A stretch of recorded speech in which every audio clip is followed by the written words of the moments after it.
ಮನೆಗೆ ಹೋಗ್ತಾ ಇದ್ದ ರೌಡಿ ಶೀಟರ್ ಒಬ್ಬನನ್ನ ಮಚ್ಚಿನಿಂದ ಕೊಚ್ಚಿ ಭೀಕರವಾಗಿ ಕೊಲೆ ಮಾಡಿರುವ ಘಟನೆ ಹುಬ್ಬಳ್ಳಿಯ ಅರವಿಂದ ನಗರದ ಪಿಎನ್ಟಿ ಕ್ವಾರ್ಟರ್ಸ್ ಇಂದಿನ ರಸ್ತೆಯಲ್ಲಿ ನಡೆದಿದೆ.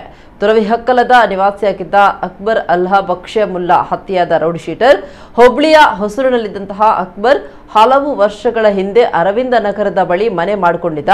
ಮುಖ ಗುರುತು ಸಿಗದಂತೆ ಮಚ್ಚಿನಿಂದ ಕೊಚ್ಚಿ ಕೊಲೆ ಮಾಡಲಾಗಿದೆ. ಶಿರಡಿ ನಗರದ ರಮೇಶ್ ನೀರಗಟ್ಟಿ ಹಾಗೂ ಇಂದಿರಾನಗರದ ನವೀನ್ ಎಂಬುವರೊಂದಿಗೆ ಕುಡಿದು ನಂತರ ಮನೆಗೆ ಬರುವಾಗ ಆತನನ್ನ ಕೊಲೆ ಮಾಡಿದ್ದೇನೆ ಅಂತ ಸದಾನಂದ ಬುರ್ಲಿ ಎಂಬಾತ ಹಳೆ ಹುಬ್ಬಳ್ಳಿ ಪೊಲೀಸ್ ಠಾಣೆಗೆ ಶರಣಾಗಿದ್ದಾನೆ.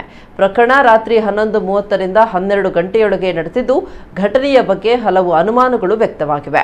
ಹಳೆ ಹುಬ್ಬಳ್ಳಿ ಠಾಣೆಗೆ ಸದಾನಂದ ಬುರ್ಲಿ ತಾನೇ ಕೊಲೆ ಮಾಡಿರುವುದಾಗಿ ಶರಣಾಗಿದ್ದಾನೆ. ಆದರೆ ಕೊಲೆ ಹಿಂದೆ ಹಲವರು ಶಾಮೀಲಾಗಿರುವ ಶಂಕೆ ಇದೆ. ಈ ಸಂಬಂಧ ಹಳೆ ಹುಬ್ಬಳ್ಳಿ ಪೊಲೀಸ್ ಠಾಣೆಯಲ್ಲಿ ಪ್ರಕರಣ ದಾಖಲಾಗಿದ್ದು, ಪೊಲೀಸರು ತನಿಖೆ ಕೈಗೊಂಡಿದ್ದಾರೆ.